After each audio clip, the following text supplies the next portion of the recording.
I wasn't just left off a guest list. I was erased from my own brother's wedding. When the message popped up on my phone, I stared at it so long my eyes blurred. Hey, guest list finalized. Had to make some tough cuts. Hope you understand. Love you. My heart stopped. Tough cuts? I wasn't some distant cousin or a college roommate he hadn't seen in years. I was his sister. Jason's sister. Confusion quickly morphed into a hot wave of disbelief. I called my mom, my hands shaking as the phone rang. She answered on the second ring, her voice airy, almost cheerful, as though nothing earth-shattering had happened. Oh honey, it's just a wedding. Don't make a big deal out of this, she said in that condescending tone she had perfected over the years. Just a wedding. The words echoed in my mind, sharp as glass. Just my brother's life. Just the biggest day of his existence. Just my family deciding I didn't matter. Something inside me cracked right then. If they didn't want me there, fine. I wouldn't be. But I refused to sit in my apartment, drowning in humiliation and anger while everyone else clinked glasses of champagne. If I was going to be excluded, I would choose where and how. So I opened my laptop and began browsing flights, my chest pounding. A ticket to paradise sounded a whole lot better than a seat at home in silence. That night, sleep refused to come. I lay awake staring at the ceiling, every memory of Jason replaying in my mind like an old film reel. The nights I stayed up until dawn typing his college essays because he'd broken his wrist. The months I secretly helped cover his rent when he was between jobs. The long evening I sat on the porch with him after Emily dumped him in college, reminding him he'd survive. Always me. It was always me there for him. Yet now, apparently, I wasn't worth a chair at his wedding. The next evening I called Mom again, hoping that maybe she had come to her senses, that she had realized how cruel this really was. She picked up, her voice chipper, almost dismissive. Sarah, sweetheart, you're still upset? Still upset? Mom, I'm his sister. How am I not invited? She sighed, a long theatrical exhale that told me she had already tuned me out. They had to keep the guest list small. Weddings are expensive. I clenched my jaw. Small? I just saw Emily's Instagram story. 150 people. That's small? I guess I didn't make the cut. Mom clicked her tongue. Don't be dramatic. It's one day. You'll survive. That was the final straw. I hung up before she could continue. For years, I had allowed them to minimize me, to sweep my feelings under the rug, to expect me to be the understanding one. But this wasn't oversight. This was erasure, fueled by fury and adrenaline. I threw open my laptop again. My fingers flew across the keyboard, flights to anywhere warm, anywhere far away. Within minutes, photos of turquoise water, palm trees, and white sand filled my screen. They looked like a promise, like a whisper calling me somewhere better. I had always told myself luxury vacations were too indulgent, too expensive, something reserved for other people. But as I stared at those glossy photos of infinity pools and cocktails served with little umbrellas, a new thought crystallized inside me: why not me? Why not now? If Jason and Mom thought I would sit at home sulking, they had another thing coming. I wasn't going to disappear into the background, the dependable daughter who always swallowed her hurt. No, I was going to thrive. I was going to live louder, brighter, freer than I ever had before. With one decisive click, I booked an all-inclusive suite in the Caribbean. First-class ticket. Ocean view. Private balcony. My heart raced as the confirmation email appeared. I leaned back in my chair, a slow smile spreading across my face. They didn't want me at their perfect wedding? Fine. I'd have my own celebration, one where I was the guest of honor. That night, for the first time in days, I felt something other than rage and sadness. I felt anticipation. Determination. I opened my closet, pulled out my old suitcase, and tossed it onto the floor. The zipper's rasping sound echoed through my quiet apartment like thunder. This wasn't just packing. This was a statement. I grabbed swimsuits I'd barely worn, sundresses that had hung untouched for years, sandals I had bought but never found the right occasion for. Well, this was the occasion. Every item I folded into that suitcase was an act of rebellion against the role my family had cast me in: quiet, dependable Sarah, always in the background. As I stood there, my phone buzzed again. Another message from Mom lit up the screen: "Don't sulk, honey. It's just a wedding. We'll celebrate something else together soon." I stared at the words for a moment, then burst into laughter. Celebrate what? My absence? My erasure? I didn't even bother replying. Instead, I snapped a photo of my suitcase, colorful dresses spilling out, and posted it to my story with the caption, "New adventure loading." Within minutes, the reactions poured in. My cousin sent fire emojis.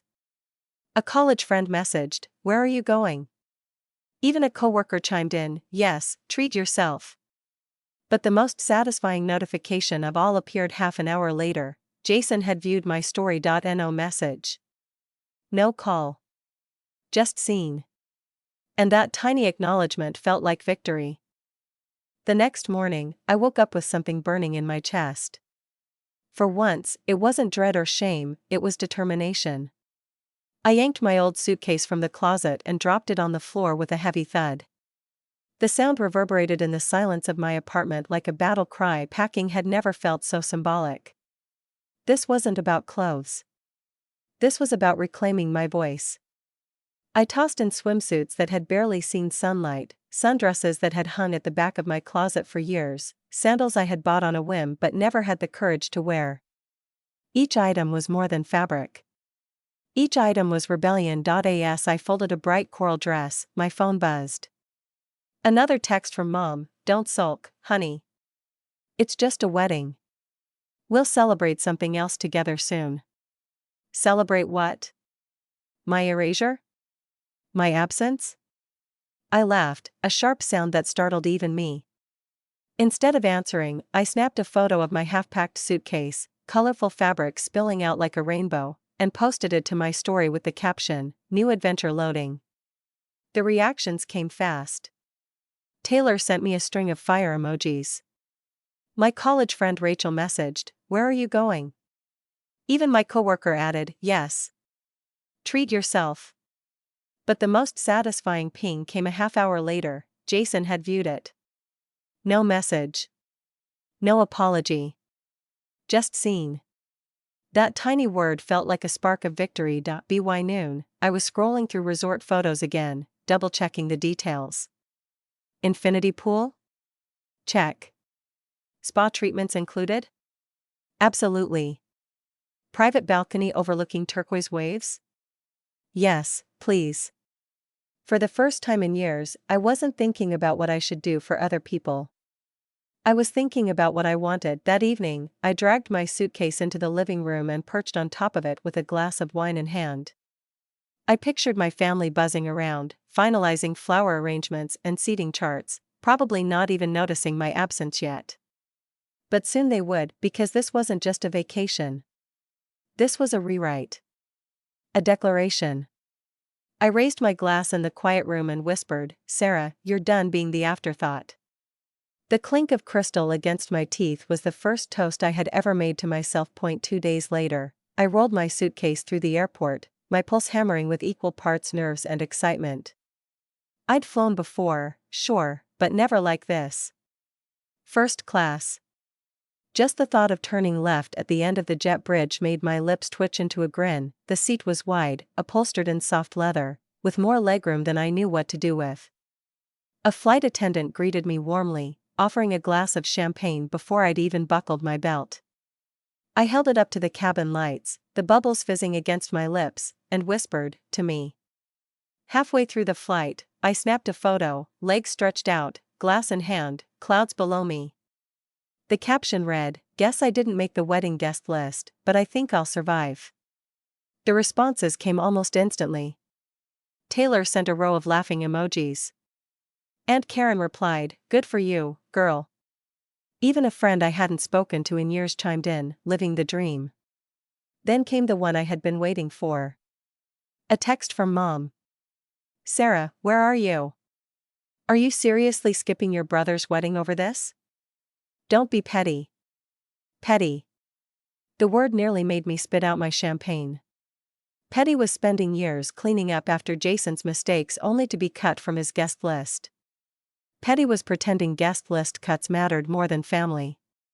No, what I was doing wasn't petty.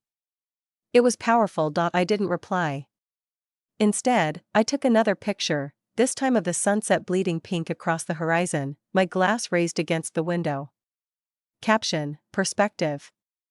By the time the plane landed, my inbox was overflowing. Friends cheering.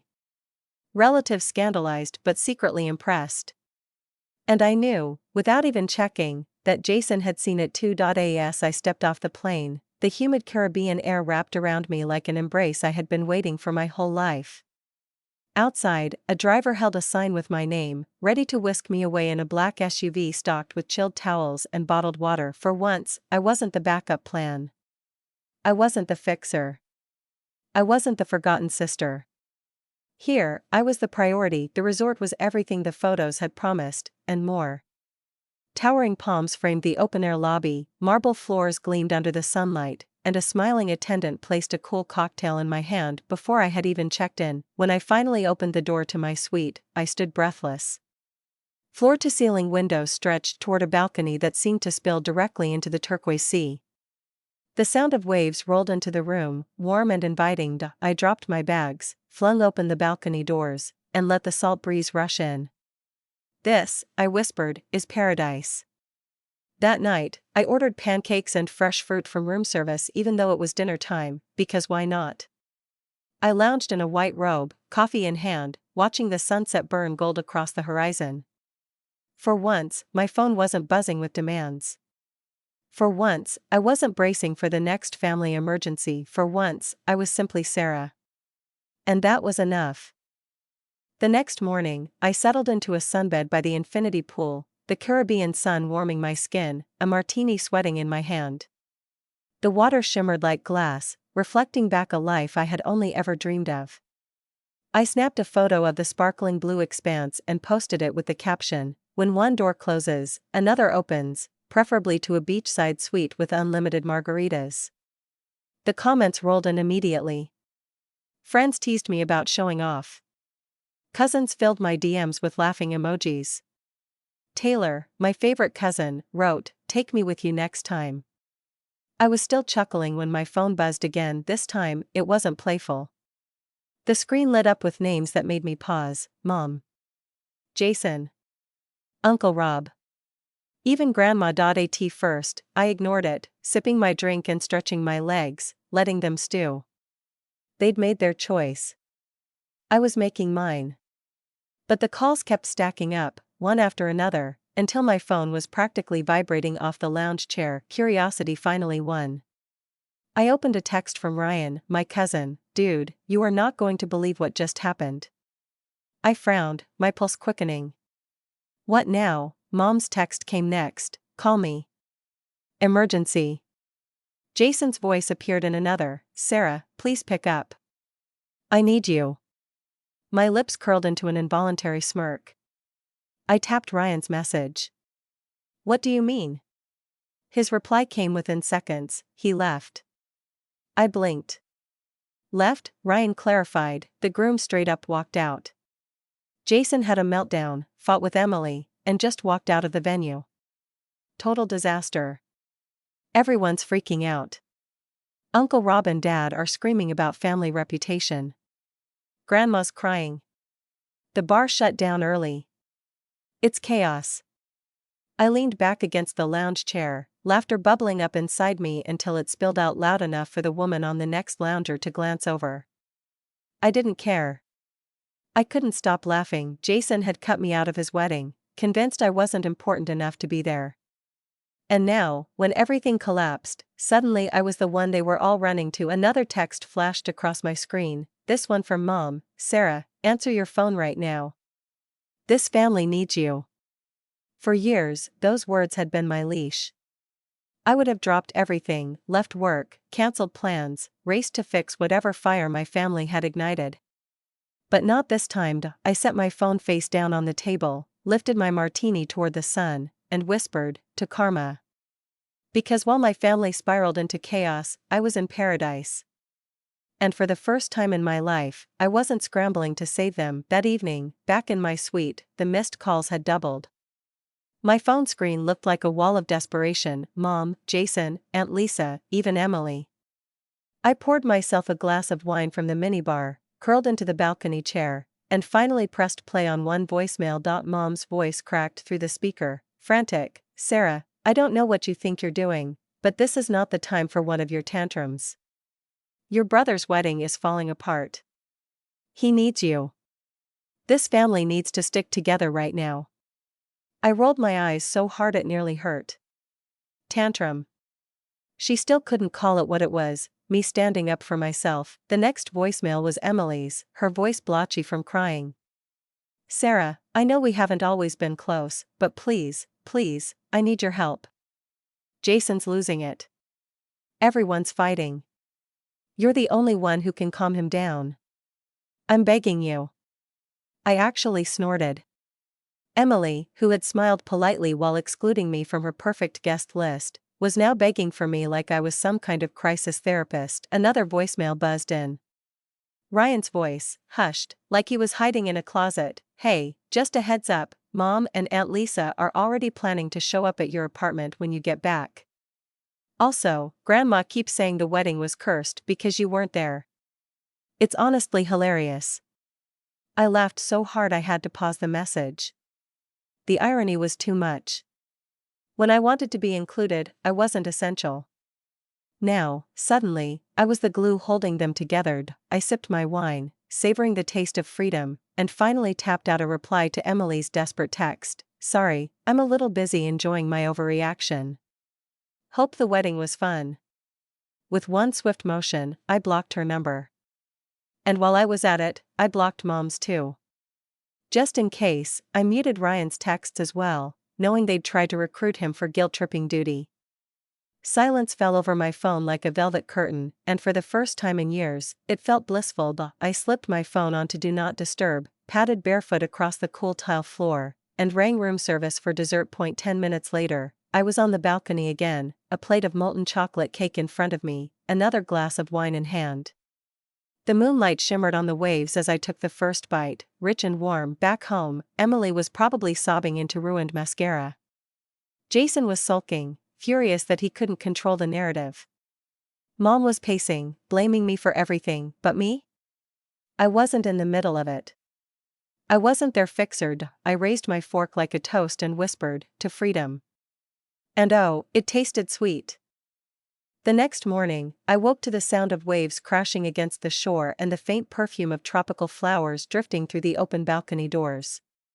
For a blissful moment, I forgot about the avalanche of missed calls the night before. Then I rolled over and saw my phone. 20 more missed calls. Voicemails stacked on top of each other. Blocked messages flashing with desperation. I ignored them. Instead, I ordered room service, pancakes, fresh mango, and a mimosa that sparkled like liquid sunshine. I snapped a photo of the spread, posted it to my story with the caption, "Starting my day stress-free. Hope everyone back home is doing okay." Minutes later, my phone buzzed again. This time, it was Taylor. Unlike the others, I hadn't blocked her. She had always been the only cousin who seemed to have a brain. Her text read, "Okay, I know you're ignoring everyone, but please call me. You're going to love this." I hesitated, fork hovering over my plate. Taylor wasn't one for pointless drama. If she said it was worth hearing, it usually was. Finally, curiosity won. I dialed her number. She picked up instantly, her voice bubbling with energy. "Oh my God, Sarah. Finally. Sit down because you're about to die laughing." I laughed, glancing out at the endless blue horizon. "Taylor, I'm sitting in a cabana with a mimosa. I think I can handle it." She sucked in a dramatic breath before launching in. So, after Jason stormed out, Emily had a complete meltdown. And I don't mean a few tears, I mean full-on screaming, throwing things, mascara dripping down her face. She went ballistic on the wedding party. I nearly choked on my mimosa. That sounds about right. It gets better, Taylor said, giggling so hard I could picture her doubled over. Aunt Lisa muttered that none of this would have happened if you'd been there to calm things down. Grandma overheard and went off. She told Emily, in front of everyone, that she basically cursed her own wedding by cutting you out. Then she said, and I quote, "If you treated family better, you wouldn't be standing alone in your wedding dress right now." I burst into such loud laughter I had to set my drink down before I spilled it. The image of Emily being lectured by Grandma while her wedding imploded was too perfect. Taylor wasn't done. Mom tried calling the groom's parents, begging them to step in. Guess what his mom said? Wiping tears from my eyes, I wheezed, "What?" She said, "This is your problem now," and hung up. I roared with laughter, the sound echoing across my suite. "Oh, that's beautiful." Taylor was laughing too. Emily still sobbing, blaming everyone but herself, swearing she can fix it. But honestly, Sarah, it's over. That wedding is done. I leaned back in the sun, stretching lazily. You know the best part, Tay? What? I lifted my glass slowly, savoring the sweetness. I don't care. Taylor cackled. God, I love you. You're living every petty person's dream right now. And honestly? You deserve it. We chatted a little longer, her voice spilling every delicious detail of the fallout. By the time we hung up, I felt lighter than I had in years. They had wanted a wedding without me, and now, thanks to their own choices, they had a disaster instead. That evening, I treated myself to a sunset cruise. The yacht glided smoothly across the waves, the sky bleeding molten gold and deep violet, painting the horizon in colors no wedding photographer could ever capture. I leaned against the railing, a glass of champagne in hand, the wind teasing my hair. For the first time in years, I wasn't bracing for the next family crisis, I was simply free. When the sun finally dipped below the horizon, the crew served a 5-course meal on deck, seared scallops, perfectly tender filet mignon, and a dessert so rich it melted like silk on my tongue. I snapped a picture of the glowing sky, my glass lifted high. Caption, "Zero regrets." The comments poured in before I'd even finished dessert. Friends cheering me on. Coworkers jealous. Taylor replied, "Iconic. Keep it up, Queen." I laughed so loudly that the couple at the next table turned their heads. Later, back in my suite, I made the mistake of glancing at my phone. Dozens of missed calls again. Mom, Jason, even unknown numbers. One voicemail slipped through from Mom, her voice sharp now, no longer pleading, "Sarah, when you get back, we're having a family meeting. This nonsense has gone far enough." A family meeting. I nearly spit out my wine. They had excluded me, erased me from the biggest day of Jason's life, and now they expected me to sit in a circle and hold hands like nothing happened. I typed a quick message to Taylor instead, "They really think I'm coming back for a lecture." Hilarious. Her reply was instant, a flood of laughing emojis. I set my phone down, stepped onto the balcony, and gazed out at the endless dark ocean. The night air was warm, the waves rhythmic, steady. I raised my glass again, whispering, "To freedom. To peace. To choosing me." And as the stars bloomed overhead, I realized I had no guilt, no regrets, and no intention of ever going back to being the fixer. The next morning, I woke to the sound of gulls calling outside my balcony and the faint scent of espresso drifting from the resort cafe below. Wrapped in the softest robe I had ever worn, I padded onto the balcony and let the ocean breeze kiss my skin. For the first time in years, I felt weightless, no guilt, no gnawing anxiety, no endless obligations. Then I glanced at my phone. 20 more missed calls. Dozens of texts. Mom, Jason, even Emily. Their desperation spilled across the screen. Point 1 from Mom, "You need to stop acting like a child and come home. We'll sit down as a family and fix this." 1 from Jason, "Sarah, I can't believe you're doing this to me. You're being selfish." And from Emily, "I'm heartbroken. Do you even care?" I laughed so hard I nearly spilled my coffee. Care? After they had erased me from their perfect day, after they had made me invisible? Now they wanted me to clean up their mess. Another text buzzed in, this time from Taylor. Heads up, your mom is organizing a family meeting when you get back. Just thought you should know. I nearly choked on my croissant. A family meeting?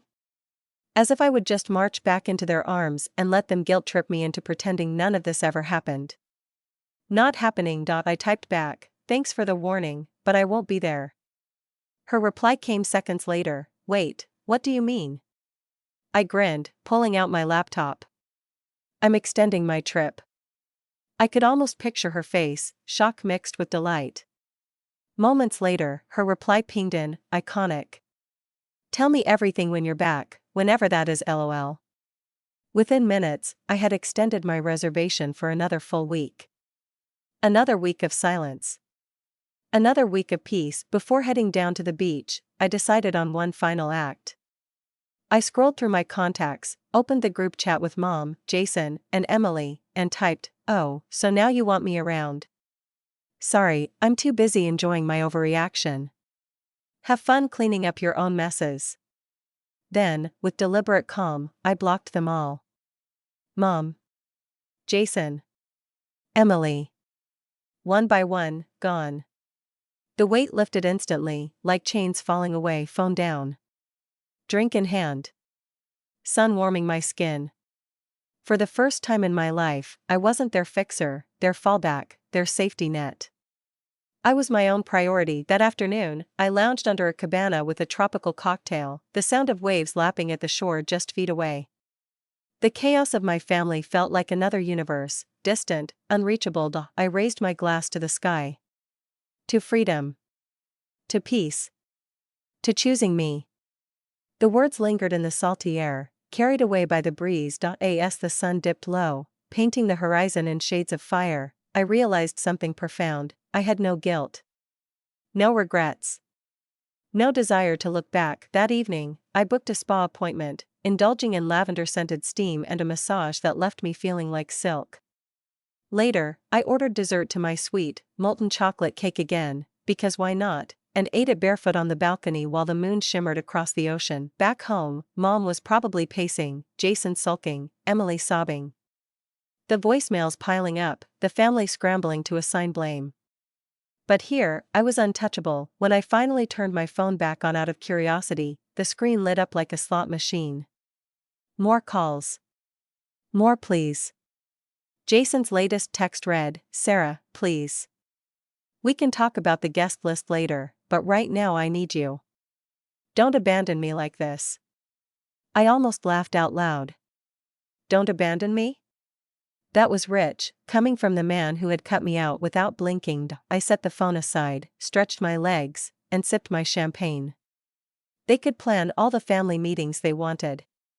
They could scream, beg, and guilt trip. I wasn't showing up because I had finally found something better. Peace. The next day, I wandered barefoot along the shoreline, the surf tickling my ankles, the horizon endless ahead of me. I realized that for the first time in my life, I wasn't waiting for permission to exist. I wasn't begging for scraps of love from people who had proven over and over that they couldn't give it freely. I was free. As the sun set, I whispered to the waves, they wanted a wedding without me. Now they can have the aftermath without me too. And with that, I turned my phone back to Do Not Disturb, slid it into the bottom drawer of the nightstand, and walked down to the spa for another evening of bliss. By the third morning in paradise, I felt like a different person. The heaviness I'd carried for years, the guilt, the quiet resentment, the constant pressure to fix everything, was gone. In its place was sunlight, salt air, and a sense of peace so deep I almost didn't recognize myself. Curiosity got the better of me. I turned my phone back on, just to see. The screen lit up instantly with a flood of notifications. More voicemails. More texts. More desperation. Mom again, you need to stop acting like a child and come home. We'll sit down as a family and fix this. Jason, I can't believe you're doing this to me. You're being selfish. Emily, of all people, I'm heartbroken. Do you even care? I nearly spilled my coffee from laughing. Care? After they erased me from their perfect day? Now I was supposed to swoop in and save them, then another ping. Taylor again, heads up, your mom is planning a family meeting when you get back. Just thought you should know. I smirked, typing back between bites of buttery croissant, thanks for the warning, but I won't be there. Her response came instantly, wait, what do you mean? I snapped a photo of my mimosa sparkling in the sunlight. I'm extending my trip. She sent back a string of laughing emojis, followed by, iconic. Tell me everything when you're back, whenever that is. That afternoon, I pulled out my laptop, clicked through the resort's booking site, and extended my reservation by another week. Just like that, I had bought myself 7 more days of freedom. 7 more days without guilt. 7 more days of choosing me. Before heading to the beach, I scrolled through my group chat with Mom, Jason, and Emily. My fingers flew across the keyboard as I typed, oh, so now you want me around? Sorry, I'm too busy enjoying my overreaction. Have fun cleaning up your own messes. With one swift motion, I blocked them all. My phone went silent, blissfully blank. That evening, I lounged under a cabana, tropical cocktail in hand, the ocean stretching endless and blue in front of me. The chaos of my family felt like another universe, far away and irrelevant. I raised my glass toward the sky. To freedom. To peace. To choosing me. The words lingered in the salty breeze, carried away over the waves. As the sun dipped low, painting the horizon in fire, I realized something I had never admitted to myself. I wasn't afraid of losing them anymore. Because the truth was, I had never really had them. Not in the way that mattered. They wanted the version of me that cleaned up their messes, stayed quiet, and never complained. The fixer. The afterthought. The background character in their lives. But I wasn't that woman anymore. Later that night, soaking in the enormous bathtub with lavender salts perfuming the steam, I thought about what waited for me back home. Missed calls. Family drama. A family meeting where I'd be expected to swallow my anger and play nice, except this time I wouldn't. I pictured Mom's tight smile, Jason's wounded pride, Emily's crocodile tears. And I realized I didn't owe them anything, not explanations, not apologies, not even my presence. The next morning, I ordered espresso and fresh fruit, carried it to my balcony, and let the waves be my only soundtrack. I typed one last message to Taylor. They wanted a wedding without me. Now they can live with the aftermath without me too. Her reply came fast, queen behavior. Proud of you. I laughed, stretching out in the sunshine. That evening, I treated myself to another indulgence, a private sunset dinner on the beach. Lanterns glowed softly in the sand, the tide whispered in the background, and a waiter poured champagne into crystal flutes. I lifted my glass, the horizon ablaze with orange and purple, and whispered, no regrets. Because there weren't any. Not anymore. For the first time in my life, I wasn't chasing approval. I wasn't begging to belong. I was living, fully, unapologetically, for me, and as the waves rolled in, erasing footprints from the sand, I knew this was my ending, and my beginning. The fixer was gone, the afterthought was gone. In her place was Sarah, whole. Free. And finally choosing herself.